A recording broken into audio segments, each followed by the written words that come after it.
Smoking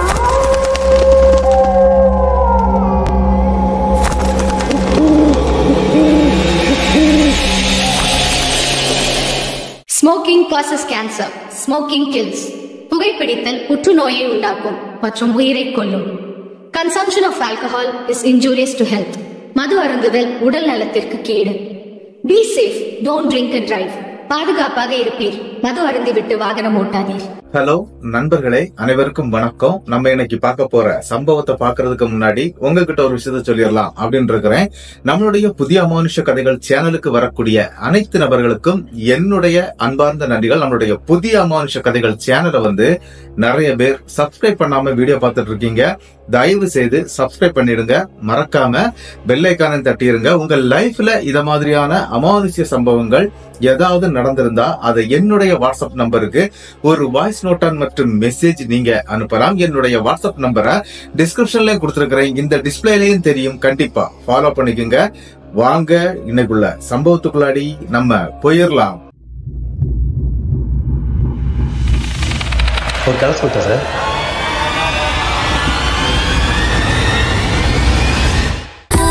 அதுல உனக்கு கதை கேட்டு பழகிடுச்சு, எனக்கு கதை சொல்லியே பழகிடுச்சு.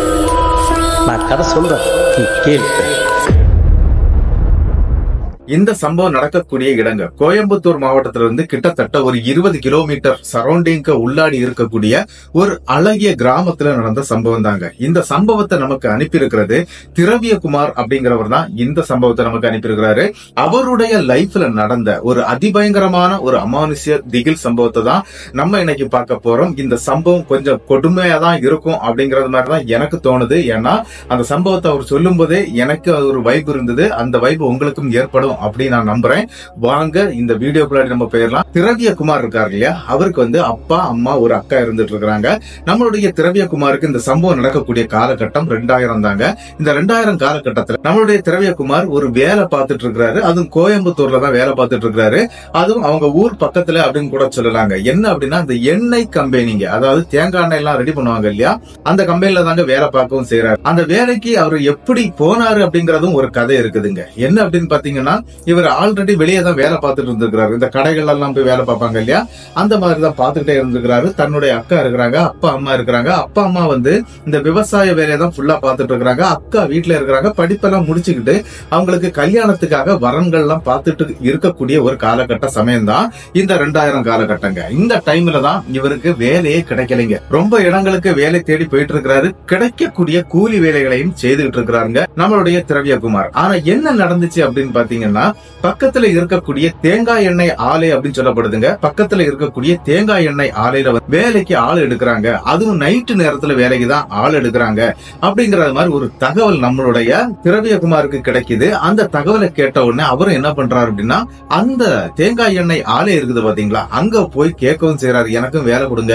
அப்படின்னு கேட்டோன்னே, சரிப்பா இங்க என்ன அப்படின்னா பகல் நேரத்துல வேலை பார்த்தாங்கன்னாக்கி 250 ரூபாய் கூலி கொடுக்கப்படும். அதாவது காலையில இருந்து சாயங்காலம் வரைக்கும். அதே மாதிரி என்ன அப்படின்னு பாத்தீங்கன்னா, நைட்டு வேலை பார்க்கக்கூடியவங்களுக்கு 350 ரூபாய் கூலி கொடுக்கப்படும். நீ வேலைக்கு வர்றியாப்பா அப்படிங்கிற மாதிரி கேக்குறாங்க.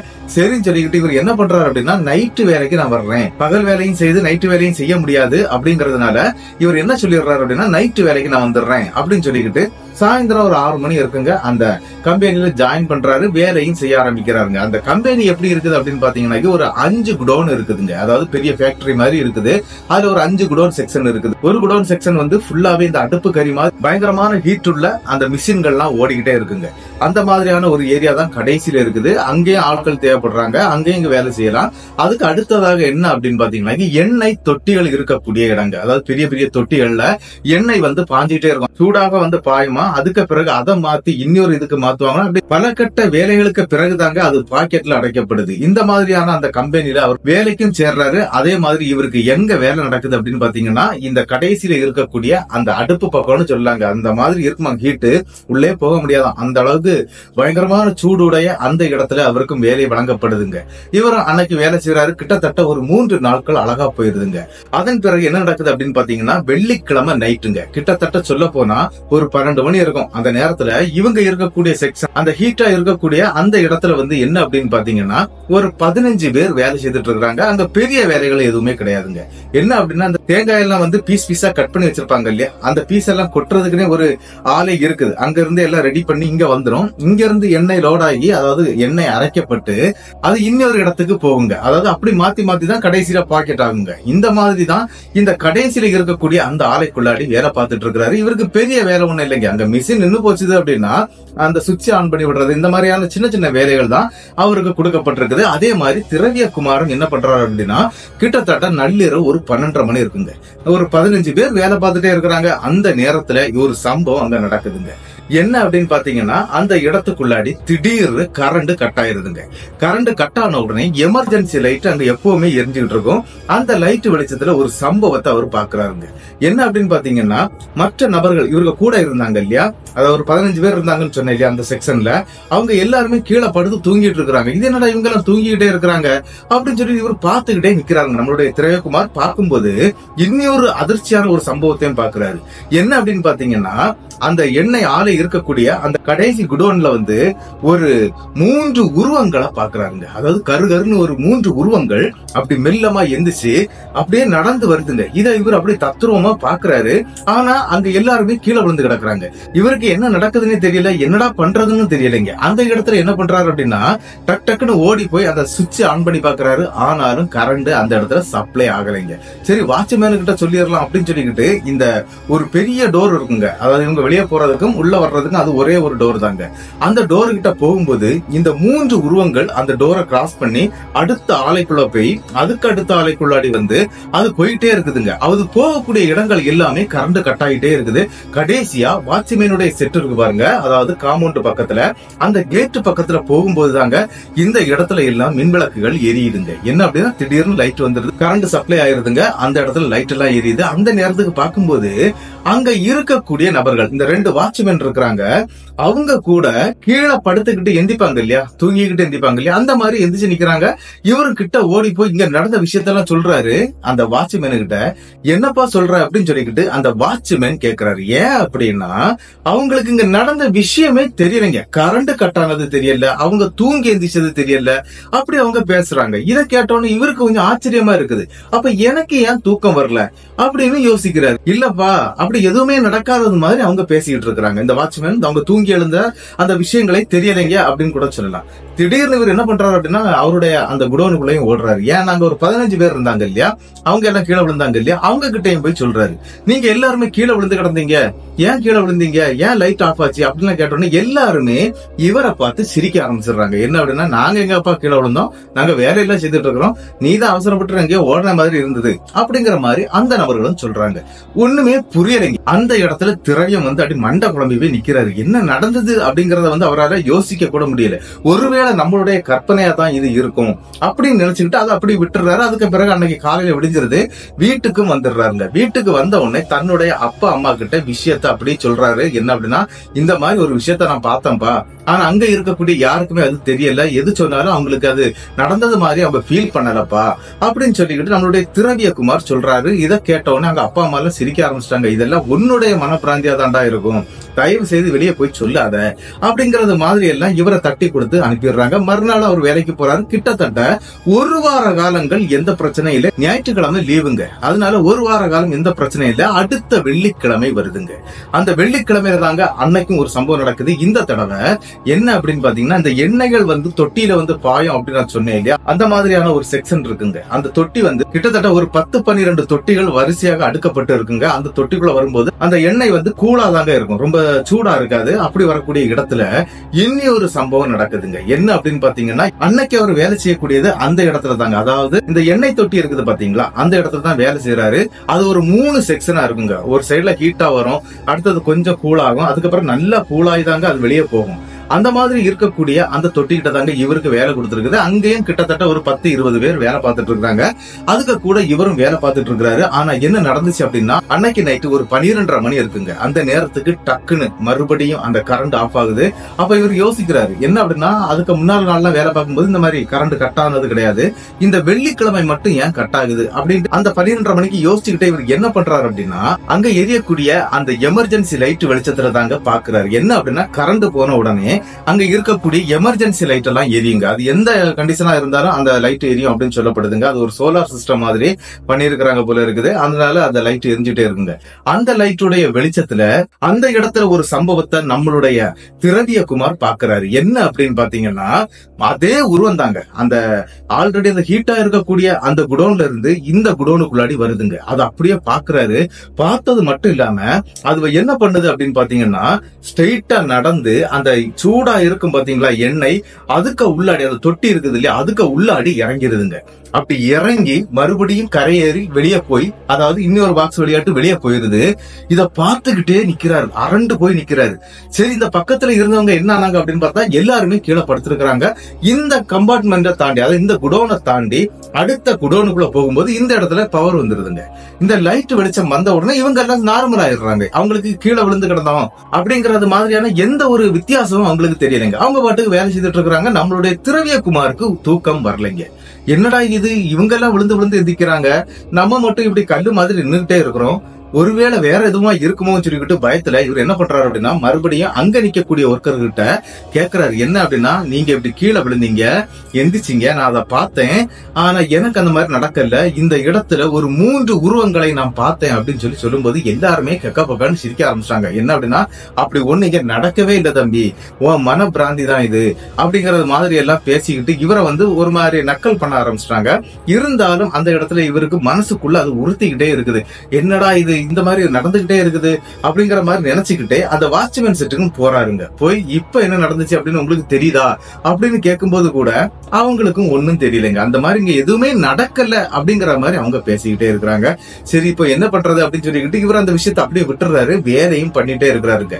கிட்டத்தட்ட 1 வார காலங்கள் போயிருது. அந்த வெள்ளிக்கிழமை அன்னைக்கு லீவை போட்டுறாரு. அதாவது அந்த வாரத்துல வரக்கூடிய வெள்ளிக்கிழமை அவரால் வர முடியல, உடம்பு சரியில்லை அப்படின்னு சொல்லி லீவை போட்டுறாரு. ஆனா மறுநாள் அவர் வேலைக்கு போகும்போது கேட்கிறாரு, நேத்து இங்க ஏதாவது நடந்துச்சு அப்படின்னு கேட்கும்போது யாருக்கும் எதுவும் நடக்கல, எல்லாரும் நன்றாக தான் இருக்கிறாங்க, உனக்கு மட்டும் தான் ஏதோ பிரச்சனை இருக்குது, நீ ஏதாவது கோவில்ல போய் பாருப்பா அப்படின்னு சொன்னோன்னே இவருக்கு ஒரே டவுட்டுங்க. என்ன அப்படின்னா, எல்லாரும் கீழே விழுந்ததை பார்த்தாரு இல்லையா, ஆனா தனக்கு எதுவுமே நடக்கலையே அப்படிங்கிற ஒரு எண்ணம் அவருக்கு மனசுக்குள்ள இருந்துட்டே இருக்குங்க.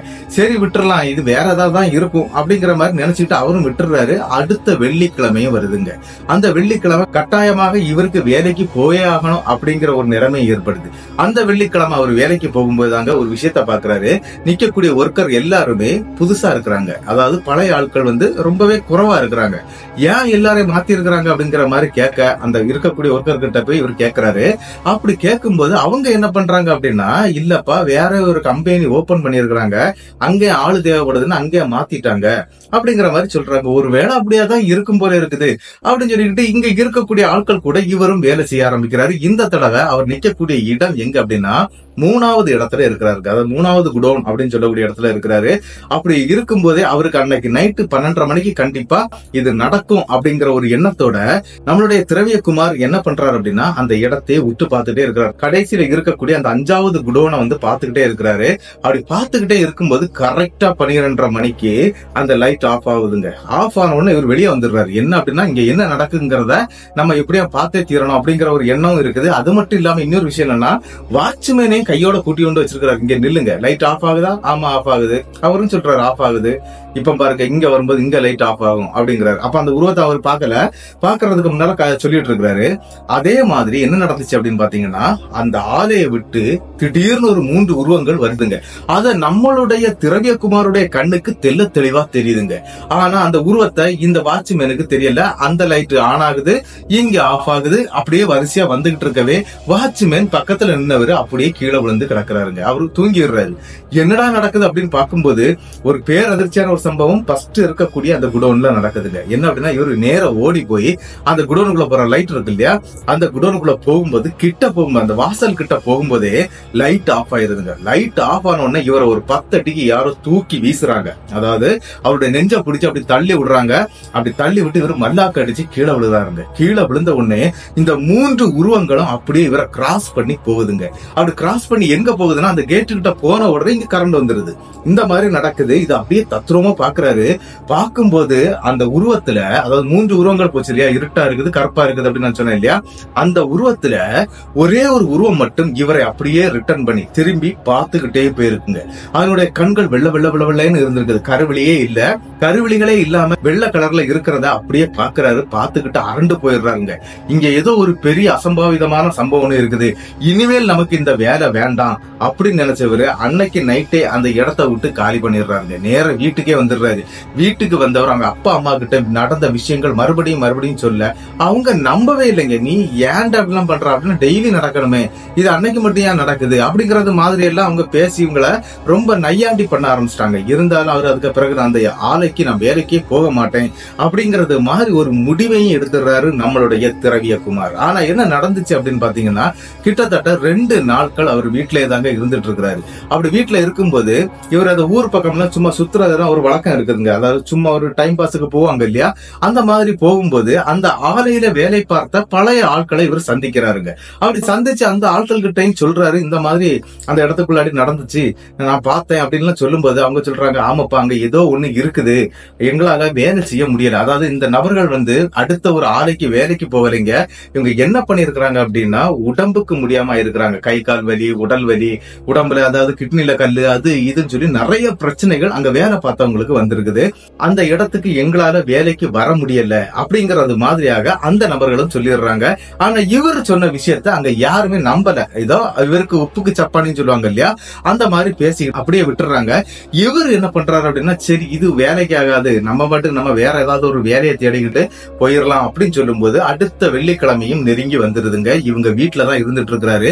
இவங்க வீட்டுல இவங்க அக்கா அதாவது படிப்பை முடிச்சுக்கிட்டு கல்யாணத்துக்காக ரெடியா இருக்கிறாங்க அப்படின்னு நான் சொன்னேன் இல்லையா, அந்த டைம்ல தாங்க இந்த சம்பவம் அவங்க வீட்டுக்குள்ளாடி அரங்கேற ஆரம்பிக்குது. என்ன அப்படின்னு பாத்தீங்கன்னா, கிட்டத்தட்ட நள்ளிரவு 12 மணிங்க. இவங்க அக்கா தனி ரூம்ல தான் இருக்கிறாங்க. அதே மாதிரி நம்மளுடைய திரவியகுமாரும் தனி ரூம்ல தான் இருக்கிறாங்க. அப்பா அம்மா ஹால்ல தாங்க தூங்குவாங்க. இவங்களுக்கு ஒரு சின்ன வீடு தான், ஆனா பாக்கிறதுக்கு ரொம்ப ரம்யமாட்டும் அழகாட்டும் வச்சிருக்காங்க. அது மட்டும் இல்லாம பின்வாசல் பக்கம், அதாவது பின் பக்கத்துல தாங்க பாத்ரூம் எல்லாமே இருக்குது. அட்டாச் எதுவுமே கிடையாது. என்ன நடந்துச்சு அப்படின்னு பாத்தீங்கன்னா, கிட்டத்தட்ட நள்ளிரவு ஒரு 2 மணி இருக்குங்க. அந்த நேரத்துக்கு நம்மளுடைய திரவியகுமார் அவருடைய ரூமை விட்டு ஒண்ணுக்கு இருக்கிறதுக்காக, அதாவது பாத்ரூம் போறதுக்காக வெளியேயும் வர்றாருங்க. அப்படி வெளியே வரும்போது அக்காவுடைய ரூம் கதவு ஓபன் ஆகி இருக்குது. அது மட்டும் இல்லாம வீட்டுடைய வாசல் கதவும் ஓபன் ஆகி தாங்க இருக்குது. அதை அப்படியே பாக்குறாரு. பார்த்துக்கிட்டு என்ன அக்காவுடைய ரூமும் ஓபன் ஆயிருக்குது, வாசல் கதவும் ஓபன் ஆயிருக்குது, அப்பா அம்மா நன்றாக தூங்கிட்டு இருக்கிறாங்க. அப்போ அக்கா எங்க போனா, உள்ள இருக்காளா வெளியே போனாளா அப்படின்னு சொல்லிக்கிட்டு அவர் என்ன பண்றாரு அப்படின்னா, வேகமா எட்டி பாக்குறாரு அக்காவுடைய ரூமங்க. அப்படி ரூமை எட்டி பார்க்கும்போது அங்க அக்கா இல்ல, வெறும் கட்டில் மட்டும் இருக்கிறத பாக்குறாரு. பார்த்த உடனே இவருக்கு புரிஞ்சிருது, ஒருவேளை இவ வெளியே தான் போயிருக்கணும், எதுக்காக இந்நேரத்துக்கு வெளியே போனா அப்படின்னு சொல்லிக்கிட்டு வெளியே வந்து பார்க்கும்போது இவங்க அக்காவுக்கு இந்த தாவணி தாங்க அவங்க கூடுதலா விரும்பி கட்டிக்குவாங்க. அந்த மாதிரி தாவணி அந்த இடத்துல கீழே விழுந்து கிடக்குதுங்க. என்னடா அக்காவுடைய தாவணி மாதிரி இருக்குதே, இதை நைட்டு சாப்பிடும் போது கூட பார்த்தனே, இதே தாவணியில தானே உட்கார்ந்து இருந்தா, இங்க என்ன நடந்துச்சு அப்படின்னு சொல்லி பார்க்கும்போது கேட்டு காம்பவுண்ட் செவரு எதுவும் கிடையாது. சுத்தி அவ்வளவுமே மரக்காடுகள் தான் இருக்குது. அதுக்கு பிறகும் வீடுகள் அப்படி இப்படியா இருந்துட்டு இருக்குங்க. ஆனா இவங்களுடைய அந்த குடும்பக்காரங்க அப்படின்னு சொல்லக்கூடிய அந்த சித்தப்பா பெரியப்பா அப்படிங்கிற பெரிய பெரிய ஆட்கள்லாம் அந்த பக்கத்துல இருந்துட்டு இருக்கிறாங்க. அதனால ஒரு தைரியம் தாங்க. என்னன்னு சொல்லிட்டு வெளியே எட்டி பாக்குறாரு. அந்த தாவணி மட்டும் தாங்க அங்க கிடக்குது. அதை எடுத்துக்கிட்டு வேகமா வீட்டுக்குள்ள வந்தவர் அப்பாவை தட்டி எழுப்ப, அம்மாவை எழுப்ப, இப்படி ஒரு சம்பவம் நடந்திருக்குது, அக்காவை காணல, சீக்கிரம் வாங்க அப்படி கூப்பிடவும் ஆரம்பிக்கிறாரு. ஆனா அந்த இடத்துல அவங்க அப்பா அம்மா இருந்துச்சு, எங்கடா போயிருப்பா, பாத்ரூமுக்கு எங்கேயாவது போயிருப்பாடா, போய் பாருடா அப்படின்னு சொன்னோன்னே, இல்ல பாத்ரூம் கதவு, அது கொல்லை கதவு அப்படின்னு சொல்றாங்க. அந்த கதவு திறக்கவே படல, மின் கதவு திறந்து கிடந்துச்சு, அக்காளுடைய ரூம் கதவும் திறந்து இருக்குது, அக்கா வீட்டுக்குள்ளே இல்ல அப்படிங்கறது மாதிரி நம்மளுடைய திரவியகுமார் எடுத்து சொல்ல இவங்களும் வீட்டை விட்டு வெளியே வந்துடுறாங்க. இவங்க கிட்ட எந்த வகையான மொபைல்களும் இல்லைங்க. அதாவது 2000 காலகட்டத்துல எந்த மொபைல்களும் கையில இல்ல. அதனால பக்கத்துல இருக்கக்கூடிய சித்தப்பா பெரியப்பான்னு சொன்னேன் இல்லையா, அவங்க குடும்பத்துக்கு எல்லாம் தகவல் சொல்றாங்க. கதவை தட்டி தான் எழுப்புறாங்க. எழுப்பி எல்லாரையும் கூட்டிட்டு வர்றாங்க. கிட்டத்தட்ட இங்க ஒரு 30-35 பேர் அந்த இடத்துக்குள்ள தேட ஆரம்பிக்கிறாங்க. எங்க போனா என்ன ஆச்சு அப்படின்னு சொல்லிட்டு தேடுறாங்க. ஒருவேளை காதல் கீதல் இந்த மாதிரி ஏதாவது ஒரு விஷயத்துல மாட்டி போயிட்டாலோ அப்படிங்கறது மாதிரி எல்லாம் யோசிக்கிறாங்க. ஆனா என்ன அப்படின்னா, போகக்கூடியவ வீட்டுல இருந்து துணி எடுத்துட்டு போயிருக்கலாம், அவங்களுடைய ஜுவல்ஸ் எல்லாம் நிறைய இருந்திருக்கு எடுத்துட்டு போயிருக்கலாம், பணம் இருக்குது எடுத்துட்டு போயிருக்கலாம். ஆனா இன்னொரு விஷயம் என்ன அப்படின்னா, தாவணி, அவங்க போட்டிருந்த தாவணியுடைய அந்த தாவணி கீழே கிடக்குது, அதை போடாம யாராவது போவாங்களா அப்படிங்கறது மாதிரி எல்லாம் கேட்க, ஒருவேளை இங்க ஏதோ ஒண்ணு நடந்திருக்கு அப்படின்னு சொல்லிக்கிட்டு இவங்க அந்த இடத்தை சரௌண்டிங் ஆட்டு சுத்திட்டு வர்றாங்க. இவங்க வீட்டுடைய பின்பக்கத்துல வந்து கொஞ்சம் காடு மாதிரியான அமைப்பு தாங்க இருந்துட்டு இருக்குது. இந்த கருவேல காடு, அதன் பிறகு நல்ல நாட்டு மரக்கன்றுகள் எல்லாம் இருக்கக்கூடிய காடுகள் தான் இருந்துட்டு இருக்குது. அப்படி இருக்கக்கூடிய காட்டுக்குள்ள இருந்து மெல்லியமா ஒரு குரல் கேக்குதுங்க. அம்மா, அப்பா, காப்பாத்துங்க அப்படிங்கிற ஒரு சத்தம் கேக்குதுங்க. இந்த சத்தம் கேட்ட உடனே அது யாருக்கு நன்றாக கேக்குது அப்படின்னா, திரவியகுமாருடைய அப்பாவுக்கு அம்மாவுக்கு நன்றாக கேக்குது. என் பிள்ளையுடைய சத்தம் கேக்குது, அங்க சீக்கிரம் வாங்கன்னு சொல்லிக்கிட்டு எல்லாரும் டார்ச் லைட்டோட அந்த இடத்தை நோக்கி ஓடுறாங்க. நள்ளிரவு 2-2:30 மணிக்குங்க. நேரம் எங்க போறாங்க அப்படின்னு அந்த காட்டுக்குள்ளே தேட ஆரம்பிக்கிறாங்க. கொஞ்சம் தூரம் போயிடுறாங்க. கிட்டத்தட்ட ஒரு 300 மீட்டர் தாண்டி போகும்போது தாங்க ஒரு பெரிய சம்பவத்தை அவங்க பாக்குறாங்க. என்ன அப்படின்னு பாத்தீங்கன்னா, இந்த பெண் உடுத்திருந்த, அதாவது மேல கட்டி இருந்த அந்த பாவாடை தாவணி, அதாவது பாவாடை இருக்குல்ல, தாவணி வீட்டுக்கு முன்னாடி கிடந்துச்சு, பாவாடை ஒரு இடத்துல கிடக்குதுங்க. அது மட்டும் இல்ல, அவங்களுடைய உள்ளாடைகள்லாம் அங்கங்க கிடக்கிறத இவங்க பாக்குறாங்க. இங்க ஒண்ணு கிடக்குது, இங்க ஒண்ணு இருக்குது அப்படின்னு சொல்லிக்கிட்டு எல்லா இடத்துலயும் தேடி அதை எடுக்கிறாங்க. அவங்க அம்மா தான் எடுக்கிறாங்க. என் பிள்ளைக்கு என்ன ஆச்சோ காப்பாத்துங்கன்னு சொல்லிக்கிட்டு ஓடிட்டே இருக்கிறாங்க. ஆனா அந்த சத்தம் மெல்லியமா கேட்டு இருந்தது, இவங்க கொஞ்சம் சத்தமா கேக்குது. அப்ப பொண்ணு இங்கே தான் இருக்கிறா, ஏதோ நடந்திருக்குது, எவன் பண்ண வேலைன்னு தெரியலேன்னு சொல்லிக்கிட்டு எல்லாரும் ஓடி போகும்போது இந்த பெண் வந்து ஒரு தாழ்வான பகுதிங்க, ஒரு பள்ளமா இருக்கக்கூடிய ஒரு காட்டு பகுதி, அதுவும் கருவேல செடிகள் வந்து அப்படியே அடைஞ்சு போய் இருக்குதுங்க. அந்த இடத்துக்குள்ள இந்த பெண் உள்ள இருந்து கத்துறாங்க. இவங்க எப்படி உள்ள போனாங்கன்னே தெரியலைங்க. என்ன நடந்துச்சு அப்படின்னு சொல்லிக்கிட்டு அந்த இடத்துல சத்தம் போட்டு கேக்குறாங்க. அந்த பெண் வந்து இவங்கள பார்த்த உடனே எல்லாரும் லைட் அடிச்சு சுத்திட்டு வந்துட்டாங்க இல்லையா, அந்த பெண்ணுடைய உடம்புல வந்து, அதாவது திரவியகுமாருடைய அக்காளுடைய உடம்புல வந்து ஒரு ட்ரெஸ் இல்லைங்க. இதெல்லாம் பார்த்து அந்த பெண் அந்த இடத்துல மயக்கம் போட்டுறாங்க. அதன் பிறகு காடு வெட்டக்கூடிய அருவா கொண்டு வந்த பிறகுதாங்க அந்த எல்லாம் வெட்டி ஒதுக்கி தாங்க உள்ள போய் இந்த திரவியகுமாருடைய அக்காவை வெளியே எடுத்துட்டு வர்றாங்க. அவங்க உடம்புல ட்ரெஸ்ஸே இல்ல, அவங்க மயக்கமான நிலைமையில ஆயிட்டாங்க. அங்க இருந்து தூக்கிட்டும் வந்துடுறாங்க வீட்டுக்கு. வீட்டுக்கு வந்த பிறகு என்னமா ஆச்சுன்னு சொல்லிட்டு எல்லாம் கேக்குறாங்க. அந்த நேரத்துக்கு என்ன 3 பேர்கள் வந்து தூக்கிட்டு போனாங்க. அந்த 3 பேருமே கருகருன்னு பயங்கர இருட்டு மாதிரி இருந்துச்சுமா. என்ன வந்து வீட்டுக்கு உள்ள வந்து தூக்கிட்டு வந்தாங்க. நான் சத்தம் போட்டேன், ஆனா யாருக்குமே கேட்கல. என் சவுண்டு வெளியே வந்ததா இல்லையான்னு கூட எனக்கு தெரியல அப்படிங்கிற மாதிரி எல்லாம் அந்த இடத்துல அந்த பெண் சொல்றாங்க. சரி, ஒன்னும் பிரச்சனை இல்லை, நாங்க பாத்துக்கலாம் அப்படின்னு சொல்லிக்கிட்டு இவங்க கூட வந்தாங்க இல்லையா, இந்த உறவுக்காரங்கள், அவங்கள எல்லாரையும் வீட்டுக்கு அனுப்பிடுறாங்க. இந்த இடத்துல நம்மளுடைய திரவியகுமார், அதுக்கப்புறம் அவங்க அக்கா, அம்மா, அப்பா, இவங்க 4 பேரும் தாங்க இருக்கிறாங்க. அந்த நேரத்துல தாங்க அவங்க அக்கா ஒரு பயங்கரமான ஒரு விஷயத்த சொல்றாங்க. என்ன அப்படின்னா, ஆட்கள் இருந்ததுனால என்னால சொல்ல முடியலமா, என்ன அப்படின்னா இந்த பெண் வந்து ரேப் செய்யப்பட்டிருக்கிறாங்க. அதாவது அந்த 3 உருவங்களும் இந்த பெண்ணை வந்து சீரழிச்சிருக்குங்க. இத இந்த இடத்துல சொல்றாங்க. சொல்லும்போது இவங்களுக்கு அப்படியே ஆடி போயிருது. அந்த இடத்துல இந்த 3 உருவங்கள் என்னது, எங்க இருந்து வந்துச்சு அப்படிங்கிற ஒரு கேள்வியும் அந்த இடத்துல வருது. எதனால அப்படின்னா, நம்மளுடைய திரவியகுமார் ஆல்ரெடி இந்த மாதிரி ஒரு விஷயத்த சொல்லிக்கிட்டே இருந்தார் இல்லையா, ஒருவேளை அதுவா இருக்குமோ அப்படின்னு சொல்லிக்கிட்டு திரவியமும் கேட்கிறாரு. அது எதுக்கு இங்க வந்துச்சு, அது அங்கெல்லாம் இருக்குது, அது எதுக்கு இங்க வரணும் அப்படிங்கறது மாதிரி அவருக்கு ஒரு டவுட் தாங்க. இருந்தாலும் அந்த இடத்துல ஒருவேளை அதான் கூட இருக்கலாம்பா அப்படிங்கிற மாதிரி அவங்களுக்குள்ள பேசி முடிச்சுக்கிட்டாங்க. ஆனா என்ன நடந்துச்சு அப்படின்னா, அன்னைக்கு பகல் அப்படியே ஓடி போயிருதுங்க. மறுநாள் காலையில என்ன நடந்துச்சு அப்படின்னு பாத்தீங்கன்னா, இந்த பெண்ணை பக்கத்துல இருக்கக்கூடிய முருகன் கோயிலுக்கு கூட்டிட்டு போறாங்க. அப்படி அந்த முருகர் கோயில்ல போய் பார்க்கும்போது அங்க இருக்கக்கூடிய பூசாரி என்ன பண்றாரு அப்படின்னா, இவருக்கு தேவையான சில விஷயங்களை கொடுத்து அந்த முருகருடைய கழுத்துல இருந்து ஒரு 6 மாலைன்னு சொல்லுவாங்க, அந்த மாலையும் கையில கொடுத்து ஒரு சிகப்பு நூல் இந்த பொண்ணுடைய கையில கட்டி விடுறாங்க. ஒன்னும் பிரச்சனை இல்ல, முருகன் பாத்துக்கிடுவான் அப்படிங்கிற மாதிரி சொல்லிடுறாங்க. ஆனா என்ன அப்படின்னா, நம்மளுடைய திரவியகுமார் இருக்கிறார் இல்லையா, அவருக்கு ஒரு டவுட் அந்த பூசாரி கிட்ட கேட்கணும்னு சொல்லிக்கிட்டு இந்த தேங்காய் ஆலையில நடந்த இந்த சம்பவத்தை பத்தி சொல்ல ஆரம்பிக்கிறாரு. தனக்கு இப்படி நடந்துச்சு, அதே மாதிரிதான் ஒரு 3 உருவங்கள் என்னுடைய அக்காவை தூக்கிட்டு போயிருக்குது, அது எதனால அப்படிங்கறது எனக்கு தெரியல, ஒருவேளை அதுவா இருக்குமா அப்படிங்கிற மாதிரி கேட்ட உடனே அந்த பூசாரி என்ன பண்றாரு அப்படின்னா, பக்கத்திலே வந்து கருப்பசாமியுடைய கோயில் இருக்குதுங்க, நீங்க அந்த கோயில்ல இருக்கக்கூடிய அர்ச்சகரை போய் பாருங்க அப்படின்னு சொல்லிடுறாங்க. உடனே அந்த இடத்துல நம்மளுடைய திரவியகுமார் மற்றும் அவங்க குடும்பமே சேர்ந்து அந்த கருப்பண்ணசாமி கோவிலுக்கு முன்னாடி போய் நிக்கிறாங்க. அங்க போய் நின்ன உடனே அவரு என்ன பண்றாரு அப்படின்னா, அங்க இருந்து ஒரு தேங்காய் மற்றும் எலுமிச்சம்பழத்தை இந்த பொண்ணுடைய தலையில சுத்தி அந்த இடத்துல 2 துண்டா வெட்டி முறிக்கிறாரு. முறிச்சுக்கிட்டு, நீ ஒன்னும் பிரச்சனை இல்லம்மா, எல்லாம் ஒன்ன விட்டு போயிடுச்சு, நீ தைரியமா போ அப்படிங்கறது மாதிரி சொல்லி அனுப்பவும் செய்துடுறாங்க. இவங்களும் என்ன பண்றாங்க அப்படின்னா வீட்டுக்கு வந்துடுறாங்க. கிட்டத்தட்ட 1 வார காலம் எந்த பிரச்சனையும் இல்லைங்க. அடுத்த வெள்ளிக்கிழமை வருதுங்க. இந்த வெள்ளிக்கிழமையில அடுத்த சம்பவம் ஸ்டார்ட் ஆகுது. என்ன அப்படின்னு பாத்தீங்கன்னா, இந்த பெண் இருக்கிறாங்க இல்லையா, நள்ளிரவு நேரத்துல வீட்டுக்கு உள்ளாடி ஐஸ் கட்டி மாதிரி உறைஞ்சு போய் படுத்து கிடக்குறாங்க. ஆனா இதை யாருமே கவனிக்கிறீங்க. திடீர்னு ஒரு சத்தம் அந்த வீட்டுக்குள்ள இருந்து வருது. என்ன அப்படின்னா, மயில் கத்தக்கூடிய ஒரு சத்தம் அந்த வீட்டுக்குள்ள இருந்து கேக்குதுங்க. அதாவது அந்த பெண் படுத்திருக்கக்கூடிய அந்த ரூமுக்குள்ள இருந்து அந்த சத்தம் வருதுங்க. ஆனா இந்த சத்தம் யாருடைய காதுக்கு எட்டுச்சு அப்படின்னு கேட்டீங்கன்னா, நம்மளுடைய திரவியகுமாருடைய காதுல தாங்க எட்டுச்சு. திரவியகுமாரும் என்ன பண்றாரு அப்படின்னா, சரி ஒருவேளை வீட்டுக்கு வெளியில தான் மயில் ஏதோ கத்துது போல இருக்குது, மயில் ஏதோ நம்ம வீட்டுக்கு மேல வந்திருக்கும் போல இருக்குது, அந்த சத்தம் தான் அப்படி கேக்குதோ அப்படின்னு நினைச்சிட்டு இருக்கவே, அந்த மயிலுடைய சத்தத்துல வேற ஒரு சத்தம் கூட சேர்ந்து கேட்டிருக்குங்க. அந்த சத்தம் கேட்ட உடனே தாங்க நம்மளுடைய திரவியகுமாருக்கு ஒரு அதிர்ச்சியான ஒரு சம்பவம் அவருடைய மைண்டுக்கு வருது. என்ன அப்படின்னு பாத்தீங்கன்னா, அந்த மயில் கத்துன சத்தம் கேட்ட உடனே அந்த 3 உருவங்களும் அவருடைய கண்ணுக்கு தெரியுதுங்க. ஐயோ என்னதோ நடக்குது அப்படின்னு சொல்லிட்டு டப்புன்னு தூக்கத்துல இருந்து டக்குன்னு முழிச்சு எந்திரிச்சு பாக்குறாருங்க. பாக்கும்போது வீடு ஃபுல்லா கும் இருட்டா இருக்குது. என்ன அப்படின்னா, கரண்ட் கட்டாய் போய் இருக்கிறது அங்க நன்றாகவே தெரியுதுங்க. உடனே அந்த இடத்துல இவர் என்ன பண்றாரு அப்படின்னா, இவருக்கு பக்கத்துல வந்து எப்பவுமே எமர்ஜென்சி வச்சிருப்பாரு. அந்த எமர்ஜென்சியை ஆன் பண்றாருங்க. ஆன் பண்ணிக்கிட்டு கரெக்டா அந்த ரூமுடைய டோரை திறந்துகிட்டு வெளியே வர்றாருங்க. அப்படி வெளியே வரும்போது இன்னொரு அதிர்ச்சியான சம்பவம் என்ன அப்படின்னா, அவங்க அக்கா ரூம் வந்து திறந்த மேனிக்கு இருக்குது. இது என்னடா, அக்கா எப்பவுமே லாக் பண்ணிட்டு தானே படுப்பா, இங்க என்ன திறந்து வச்சுட்டு படுத்திருக்கிறா அப்படின்னு சொல்லிட்டு வேகமா அந்த ரூமை நோக்கி ஓடுறாருங்க.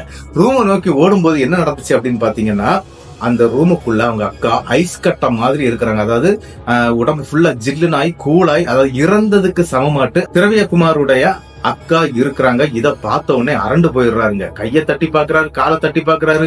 அவங்க அக்கா எந்திக்கிற மாதிரியே இல்ல, பயங்கரமா மூச்சு விடுறாங்க. ஆனா உடம்புல வந்து உயிர் இருக்குது அப்படிங்கறது தெரியுது. ஆனா ஐஸ் கட்டி மாதிரி இருக்கிறாங்க.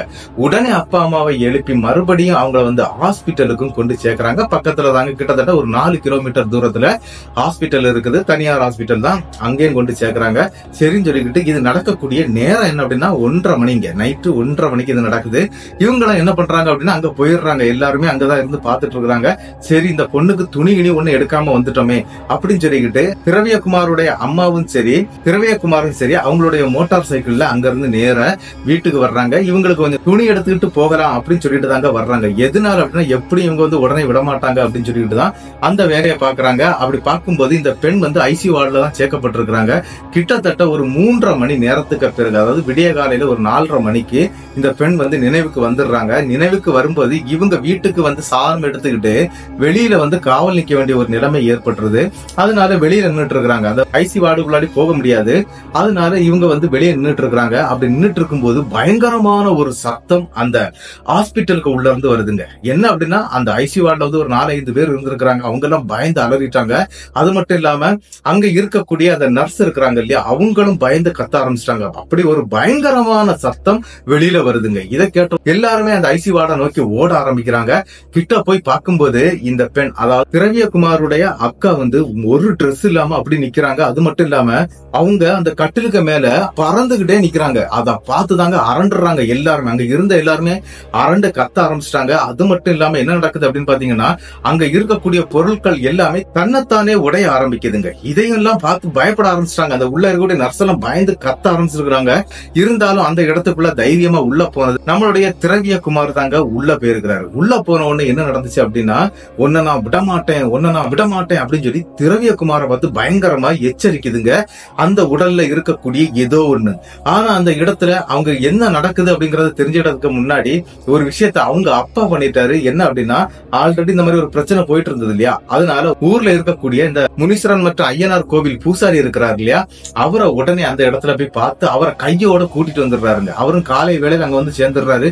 வந்த உடனே அவர் என்ன பண்றாரு அப்படின்னா, இந்த பெண் நிக்கக்கூடிய கோலத்தை பார்த்த உடனே அவருக்கு புரிஞ்சிருது, ஏதோ ஒண்ணு இந்த பொண்ணுடைய உடல்ல இருக்குது அப்படின்னு சொல்லிக்கிட்டு கொஞ்சம் திருநூறு அப்படியே ஊதி விட்டுறாரு. ஊதி விட்ட உடனே அந்த இடத்துல அந்த பெண் வந்து மயங்கி பொத்துன்னு கீழே விழுந்துடுறாங்க. கீழே விழுந்த அந்த பெண்ணை வந்து உடனே அந்த இடத்துல ஐசியூவார்டு தானே, உடனே மறுபடியும் கை காலெல்லாம் கெட்டப்பட்டு அவங்களுக்கு ட்ரீட்மெண்ட் கொடுக்கப்படுது. என்ன சொல்றாரு அப்படின்னா அந்த பூசாரி, அவ இன்னும் ஒரு 3 மணி நேரத்துல முழிச்சிருவா, அப்படி முழிச்ச உடனே நம்மளுடைய ஐயனார் கோவிலுக்கு கூட்டிட்டு வந்துருங்க அப்படிங்கறது மாதிரி சொல்லிக்கிட்டு அந்த பூசாரி அங்க இருந்து கிளம்பி போயிடுறாருங்க. அவரு சொன்னது மாதிரியே கிட்டத்தட்ட 3.5 மணி நேரத்துல அந்த பெண் முழிச்சிடுறாங்க. முழிச்ச உடனே நம்மளுடைய திரவியகுமார் என்ன பண்றாரு அப்படின்னா, ஒரு ஆட்டோவை பிடிச்சி 3 பேரையும் அந்த கோவிலுக்கு அனுப்பிடுறாரு. இவர் அவருடைய 2 வீலர் அங்கிருந்து எடுத்துக்கிட்டு நேர அந்த ஐயனார் மற்றும் முனீஸ்வரன் இருக்கக்கூடிய அந்த கோவிலுக்கும் வந்து சேர்றாருங்க. அப்படி வந்து சேர்ந்த உடனே என்ன நடக்குது அப்படின்னா, அந்த பூசாரி அந்த நேரத்துக்கு அந்த கோவிலுக்கு சில பூஜை வழிபாடுகள் எல்லாம் பண்ணிட்டு இருக்கிறாரு. எதுக்காக அப்படின்னா, அந்த பொண்ணு வர்றாங்க அப்படிங்கறதுனால காலை வேளையில அந்த பூஜை நடந்துட்டு இருக்குங்க.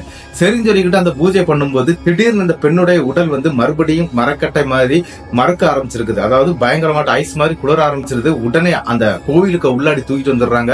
அப்படி தூக்கிட்டு போகும்போது வரைக்கும் பயங்கரமான வெயிட்டா இருந்திருக்கிறாங்க. இருந்தாலும் விடல, இவங்க 3 பேரும் சேர்ந்து தூக்கி உள்ள கொண்டு வந்துடுறாங்க. உள்ள வந்த உடனே அந்த மரக்கட்டை மாதிரி இருந்த அந்த உடம்பு அப்படி ஃப்ரீ ஆயிருது. அந்த இடத்துல அந்த பூசாரி என்ன சொல்றாரு அப்படின்னா, அந்த பொண்ணு இங்கே இருக்கட்டும், நீங்களே இங்கே இருங்க, இன்னைக்கு சாயங்காலம் நடக்கக்கூடிய பூஜையில கலந்துக்கிடுங்க, அப்பதான் அந்த பெண்ணுடைய உடம்புல இருக்கிறது என்னதுன்னு அப்படிங்கறது நம்மளால கண்டுபிடிக்க முடியும் அப்படின்னு சொல்லிக்கிட்டு அன்னைக்கு சாயந்தரம் வரைக்கும் அதே கோவில இருந்துட்டு இருக்காங்க நம்மளுடைய திரவியகுமார் அவங்க குடும்பம் மொத்தமுமே.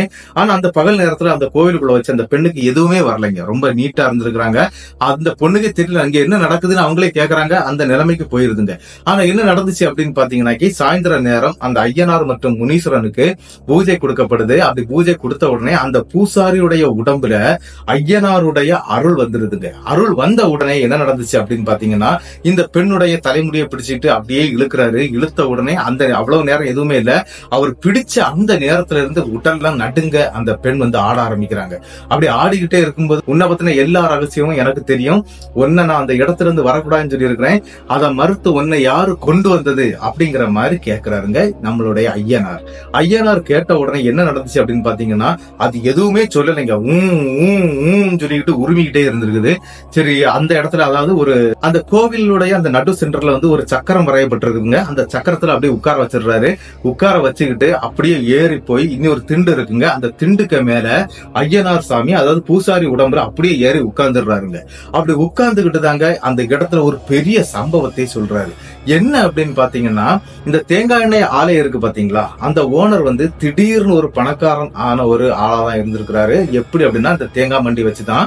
ஆனா எப்படி இவரு பணக்காரர் ஆயிருக்கிறாரு அப்படின்னா, கிட்டத்தட்ட 3 முனிகளை வந்து அவருடைய அந்த ஆலையில கொண்டு வச்சிருக்கிறாரு. எதுக்கு அப்படின்னா, வியாபாரம் பெருகிறதுக்காக. அதே மாதிரி அவருக்கு பயங்கரமான வியாபாரம் பெருகிடுச்சு. இருந்தாலும் என்ன அப்படின்னா, அதுக்கு கொடுக்க வேண்டிய விஷயத்த வெள்ளிக்கிழமை நைட்டு 12:30 மணிக்கு பக்கத்துல இருக்கக்கூடிய சுடுகாட்டு பக்கத்துல கொண்டு போய் தாங்க பலி இட்டு கொடுப்பாங்களாம். அந்த பலியை எடுக்கிறதுக்காக போகும்போது தாங்க இவங்களுக்கு இந்த பிரச்சனை எல்லாம் நடந்திருக்குது அந்த தேங்காய் எண்ணெய் ஆலைக்குள்ளாடி. ஆனா இது வந்து நம்மளுடைய திரவியகுமாரை மட்டும் ஏன் பாதிக்கல அப்படிங்கிற ஒரு கேள்வி நம்மள்ட்ட இருக்கும் இல்லையா, அதுக்கும் அந்த சாமி தாங்க பதில் சொல்லி இருக்கிறாரு. என்ன அப்படின்னு பாத்தீங்கன்னா, திரவியகுமாருடைய கழுத்துல வந்து ஒரு பாசி மாலை ஒண்ணு இருக்கும். அதுல முருகருடைய டாலர் பதிக்கப்பட்டிருக்குங்க. அந்த மாதிரியான அந்த பாசி மாலைய இவர் ரொம்ப விரும்பி கும்பிடக்கூடிய தெய்வமே முருகர் தான். முருகருடைய பாதத்துல இவர் கோயிலுக்கு போகும்போதெல்லாம் அந்த மாலையை வச்சு அதை பூஜை பண்ணி வாங்கி தாங்க கழுத்துல போட்டிருப்பாரு. அதனாலதான் இந்த முனிகளால நம்மளுடைய திரவியகுமார ஒன்னும் பண்ண முடியல. திரவியகுமார ஒன்னும் பண்ண முடியல அப்படிங்கிற நிலைமையில இது என்ன பண்ணிருச்சு அப்படின்னா, இவரை பின்தொடர்ந்து ஒரே ஒரு முனி தாங்க வந்திருக்குது. அந்த முனி என்ன பண்ணிருக்குது அப்படின்னு பாத்தீங்கன்னா, இந்த அக்கா இருக்கிறாங்க இல்லையா, திரவியகுமாருடைய அக்கா, அவங்களுடைய உடம்புக்குள்ளாடி போயிடுச்சுங்க. அப்படி போய் தான் இவங்களை வந்து இந்த மாதிரி பிரச்சனைக்குள்ள ஆளாக்கி இருக்குது. ஆனா இதை முறியடிக்கணும் அப்படிங்கறது மாதிரி பேசுறாருங்க அந்த ஐயனார். என்ன அப்படின்னு சொன்னா, இந்த வெள்ளிக்கிழமை இருக்குது பாத்தீங்களா, அந்த டைம்ல தானே இவங்க வெளி பூஜை பலி பூஜை எல்லாம் நடத்துவாங்க அந்த சுடுகாட்டுக்குள்ள. அந்த டைம்ல திரவியகுமாருடைய அக்கா இவங்க 2 பேரையும் அந்த சுடுகாட்டுக்கு கூட்டிட்டு போகணும். அங்க சில பல கோழிகள் எல்லாம் கொண்டு போகணும். அங்க அந்த பலி பூஜை நடக்கும் போதுதான் இந்த இடத்துல இந்த உடம்புக்குள்ள இருக்கக்கூடிய அந்த முனியை வந்து வெளியே எடுக்க முடியும். அப்படி வெளியே வரும்போது அதுக்கு பலிகள் இடப்பட்டு அதை நம்ம அனுப்பி வச்சிடணும் அப்படிங்கறது மாதிரி எல்லாம் அந்த இடத்துல ஐயனார் சொல்றாரு. சரின்னு சொல்லி இவங்க என்ன பண்றாங்க அப்படின்னா, அதுக்காக வெயிட் பண்றாங்க. இனி ஒரு 4-5 நாள்ல வந்து வெள்ளிக்கிழமை வந்துடும், அந்த டைம்ல நம்ம இதை பண்ணிடலாம் அப்படிங்கிற மாதிரி பேசிக்கிட்டு அந்த ஐயனார் தாங்க சில பல கெட்டுகளை அந்த பெண்ணுக்கு பெண்ணுக்கு இட்டு விடுறாங்க. அதாவது இந்த கயர்ல கட்டுவாங்க இல்லையா, அந்த மாதிரி மந்திர கட்டுகளை வந்து இட்டு விடுறாரு. அதே மாதிரி அந்த பெண்ணும் வீட்டுக்கு வந்துடுறாங்க. கிட்டத்தட்ட அந்த வெள்ளிக்கிழமை வரைக்கும் வெயிட் பண்றாங்க. அதே வெள்ளிக்கிழமையும் வருது. அன்னைக்கு நைட்டு இந்த பூசாரி சொன்னது மாதிரியான சாதனங்கள் எல்லாத்தையும் வாங்கிக்கிட்டு சுடுகாட்டுடைய ஒரு என்ட்ரன்ஸ் பகுதியில இவங்க இருக்கிறாங்க. ஆல்ரெடி அந்த முனிக்கு படையல் போடுவாங்க இல்லையா, அந்த வேலையை பார்த்துட்டு இருக்கிறாங்க. அந்த இடத்துடைய ஓனர் அப்படின்னு நான் சொன்னேன் இல்லையா, அந்த ஓனர் மட்டும் இல்ல, அவரு கூட 2-3 மந்திரவாதிகளும் இருந்திருக்கிறாங்க. அவங்க தான் அந்த முனியை வந்து வர வச்சு அந்த படையல் போடுறதுக்கு ரெடி ஆயிட்டு இருக்காங்க. அதாவது ரத்த சோறு கொடுக்கறதுக்காகன்னு சொல்லலாங்க. அப்படி எல்லாம் ரெடி பண்ணிட்டு இருக்கும்போது இவங்க ஒரு 100 மீட்டர் தூரத்துக்குள்ளாடி இவங்களும் உட்கார்ந்து இருக்கிறாங்க. எதுக்கு அப்படின்னா அது வரும்போதுதான் இதை பண்ண முடியும் அப்படின்னு சொல்லிக்கிட்டு. அதே மாதிரி என்ன நடந்துச்சு அப்படின்னா, அந்த 12:30 மணி டைம் ஆகும்போது இங்க உட்கார்ந்துகிட்டு இருந்த திரவியகுமாருடைய அக்கா இருக்கிறாங்க இல்லையா, அவங்க அலறி அடிச்சுக்கிட்டு அந்த இடத்தை நோக்கி ஓடுறாங்க. அந்த மந்திரவாதிகள் செய்யக்கூடிய அந்த பூஜையை நோக்கி ஓட ஆரம்பிக்கிறாங்க. பின்னாலே திரவியகுமாரும் ஓட ஆரம்பிக்கிறாரு. வேற யாருக்கும் அந்த மாதிரி ஓட முடியல. அதனால அவங்க பையன் வந்துட்டு இருக்காங்க. யாரு அப்படின்னா அப்பா, அம்மா, அதுக்கு பிறகு அவங்க பெரியப்பா ஒரு ஆள் இருந்திருக்கிறாரு. அதன் பிறகு பெரியப்பாவுடைய மகன் ஒருத்தன் இருந்திருக்கிறாரு. இப்படி எல்லாருமே அங்க இருக்காங்க. அந்த ஐயனார் கோவில் பூசாரி அங்க நிக்கிறாருங்க. என்ன நடக்குது அப்படின்னு பாத்தீங்கன்னா, இந்த பெண் ஓடி போனாங்க இல்லையா, இந்த பெண் வந்து அந்த முனியாட்டு மாறிட்டாங்க. அந்த இடத்துக்கு போய் சேரும்போது அங்க நின்று அந்த மந்திரவாதிகளும் சரி, அந்த ஓனரும் சரி, அந்த இடத்துல இருந்து அடிச்சு பிறண்டு ஓட ஆரம்பிச்சிருக்கிறாங்க. ஏன்னா அவங்க இதை எதிர்பார்க்கல. சில மாந்திரிகர்களுக்கு அதெல்லாம் தெரியும். ஆனா இந்த இடத்துல அவங்களுக்கு தெரியலன்னு நினைக்கிறேன். இந்த பெண் வந்ததுமே பார்த்து பயந்து ஓடிட்டாங்க.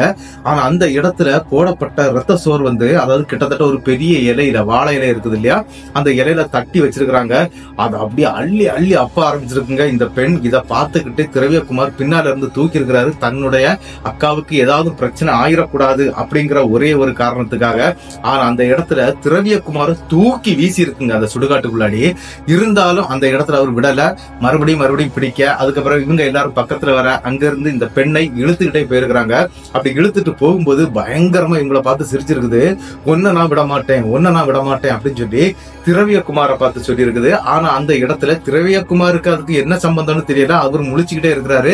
இருந்தாலும் பிரச்சனை இல்லை, இவளை எப்படியாவது அந்த பக்கம் கொண்டு போயிடணும் அப்படின்னு சொல்லி அந்த பக்கம் கொண்டு போயிடுறாங்க, தூக்கிட்டே போயிடுறாங்க. ஆனா அந்த உடம்புக்குள்ள இருந்த அந்த முனி பயங்கரமா கத்த ஆரம்பிச்சிடுச்சு. என்ன அப்படின்னா ஓன்னு சத்தம் போடுதுங்க. அந்த நேரத்துக்கு ஒரு கோழியுடைய தலையை வெட்டி அந்த கோழியுடைய ரத்தத்தை வந்து அப்படியே அந்த பெண்ணுடைய வாய்க்குள்ள அப்படி திணிச்சு வச்சிடுறாங்க. அப்படி திணிச்சு வச்சு அந்த கோழியுடைய துடிப்பு தீர்றது வரைக்கும் அந்த பெண்ணுடைய உடம்புல வந்து பயங்கரமான ஆக்ரோஷமா இருந்தது.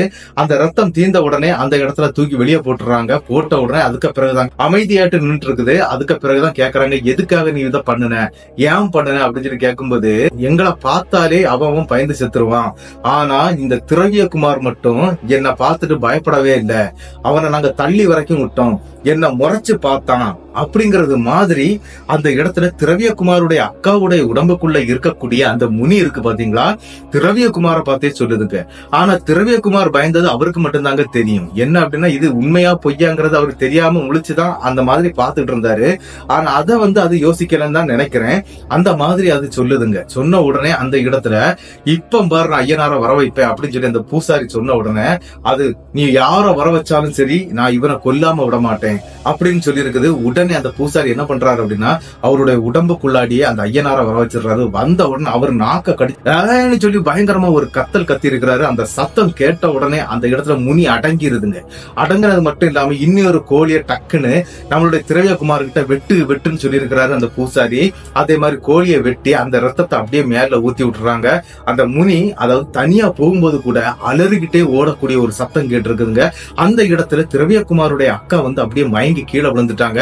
அங்க இருந்து தண்ணீர் எல்லாம் தெளிக்கப்பட்டு அங்க இருந்து விருட்டா எங்க கொண்டு போறாங்க அப்படின்னு பாத்தீங்கன்னா, பக்கத்துல இருக்கக்கூடிய ஒரு ஆத்தங்கரைக்கு கொண்டு வந்துடுறாரு. அப்படி அந்த ஆத்தங்கரையில கொண்டு வந்து அந்த பெண்ணு கிட்ட, அதாவது திரவியகுமாருடைய அக்கா கிட்ட என்னத்த சொல்றாங்க அப்படின்னா, தயவு செய்து இந்த இடத்துல முங்கி குளிச்சுட்டு வாமா அப்படின்னு சொல்லி அந்த ஆத்துக்குள்ள இறக்கி விடுறாங்க.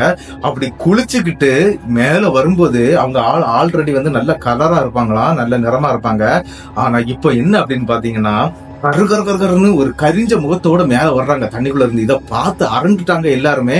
அந்த இடத்துல அந்த பூசாரி சும்மா இல்லைங்க, உடனே என்ன பண்றாரு அப்படின்னா, ஒரு கோழியுடைய தலையை வெட்டி அந்த ரத்தத்தை அப்படி பீச்சு அடிக்கிறாரு. அப்படி பீச்சு அடிச்ச உடனே அப்படி கண்ணெல்லாம் வந்து அந்த வெள்ளை கலர்ல தான் இருந்திருக்குங்க. அப்படியே விளறி போகிறத பாக்குறாங்க. அதோட கொஞ்சம் பிரிஞ்சு போகும் இல்லையா, உடம்பு 4-3 பீஸாட்டு அப்படி பிரியும் பாத்தீங்களா, அந்த மாதிரி பிரிஞ்சு அந்த தண்ணியோட தண்ணியா கலந்து போகுதுங்க. அதுக்கு பிறகு பார்த்தா அவங்க அக்கா தண்ணிக்கு உள்ள இருந்து எழும்பி வெளியே வர்றாங்க. வெளியே வந்தவங்கள பக்கத்துல பக்கத்துல இருக்கக்கூடிய இடத்துல போய் துணியை மாத்துங்கம்மா அப்படின்னு சொல்லிக்கிட்டு துணியை மாத்த வச்சிடுறாரு. துணியை மாத்திக்கிட்டு மீதி எல்லாரும் இங்க இறங்கி குளிங்க அப்படின்னு சொல்றாரு. அதே மாதிரி எல்லாரும் அங்க குளிக்கிறாங்க. அங்க குளிச்சுக்கிட்டு இவங்க நடந்து வந்துட்டு இருக்காங்க. கிட்டத்தட்ட என்ன சொல்றாரு அப்படின்னா, இந்த மாதிரி எல்லாம் தீந்துருச்சு, எல்லாம் உன்னை விட்டு போயிடுச்சு, எந்த பிரச்சனையும் உனக்கு இல்லம்மா, நீ பயப்பட வேண்டாம் அப்படின்னு சொல்லி பேசிக்கிட்டே வர்றாருங்க அந்த பூசாரி, ஐயனார் கோவில் பூசாரி. அவர் பேசிக்கிட்டே வரும்போது பின்னால இன்னி ஒரு ஆள் நடந்து வந்துட்டு இருக்கிறாருங்க.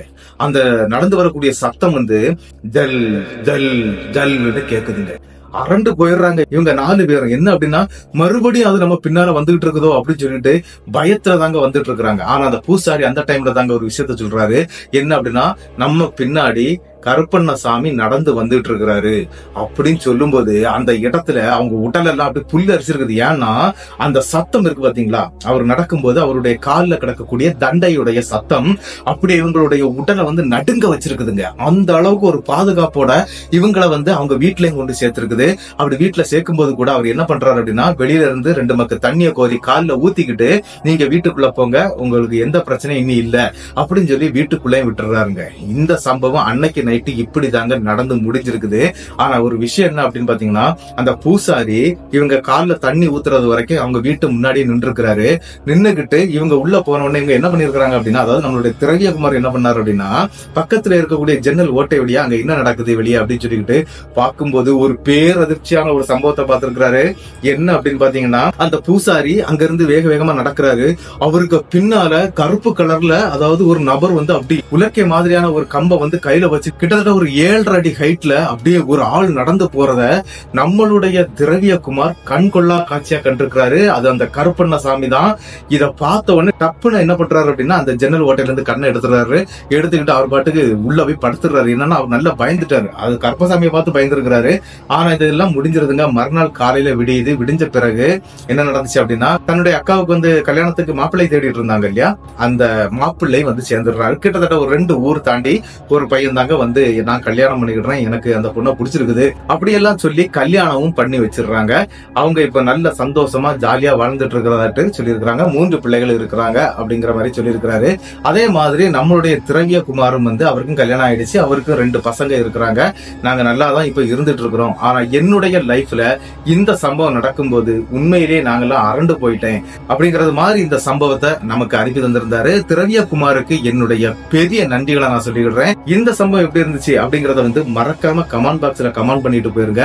இந்த சம்பவத்துக்கு மறக்காம ஒரு லைக்க கொடுத்துருங்க. இந்த சம்பவம் உங்களுக்கு பிடிச்சிருந்தா உங்களுக்கு தெரியக்கூடிய அனைத்து நபர்களுக்கும் இந்த சம்பவத்தை ஷேர் பண்ணி விட்டுருங்க. மறக்காம சப்ஸ்கிரைப் பண்ணிக்கிட்டு பெல் ஐகானையும் தட்டிருங்க. அடுத்த வீடியோவில் சந்திக்கும் வரை உங்களிடமிருந்து விடைபெறுவது உங்கள் நாகர்கோவில் நாகராஜன். நன்றி நண்பர்களே.